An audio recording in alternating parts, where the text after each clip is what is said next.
जिस पौधे में फूल नहीं आते वो बेकार हैं। देवरानी की गोद भराई थी। जोर शोर से तैयारी चल रही थी, लेकिन उन्हीं तैयारियों के बीच मेरा दिल कहीं बैठा जा रहा था। ए रामकुमार, आवाज़ दो अपने लड़के को और कह दो 7-8 मीटर गेंद की लड़ियाँ और लेकर आए। दरवाज़ा बड़ा सूना लग रहा है कि नहीं? माँ जी ने माली को आवाज़ देते हुए मुझसे पूछा। मैंने हाँ में गर्दन हिलाकर अपने कमरे में आकर लेट गई। कितने उत्साह से पूरा परिवार लगा हुआ है। देवरानी की गोद भराई की तैयारी में मन डूबने लगा। ये दिन मेरे जीवन में तो आया ही नहीं।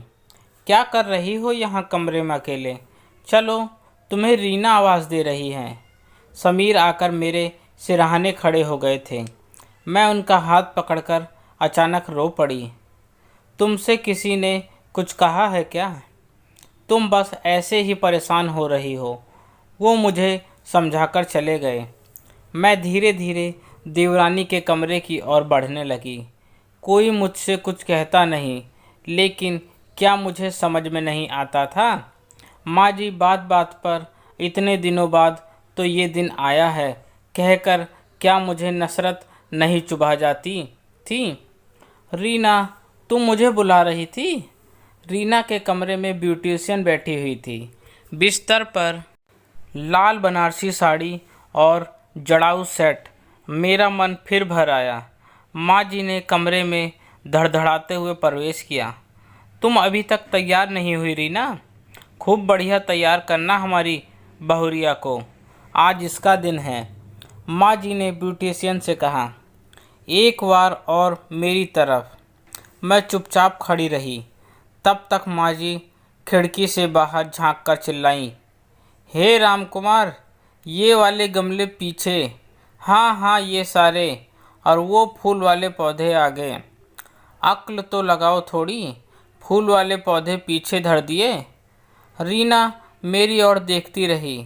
मैं चुपचाप उसकी चूड़ियों का सेट तैयार कर रही थी।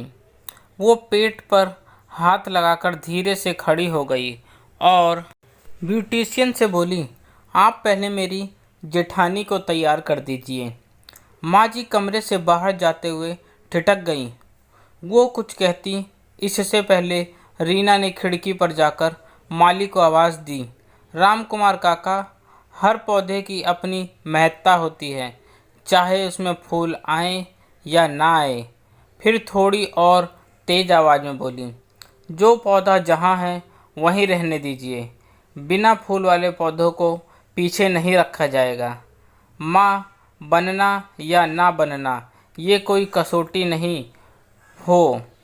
एक स्त्री की महत्ता नापने की इन नकारात्मक बातों को बढ़ावा ना दें।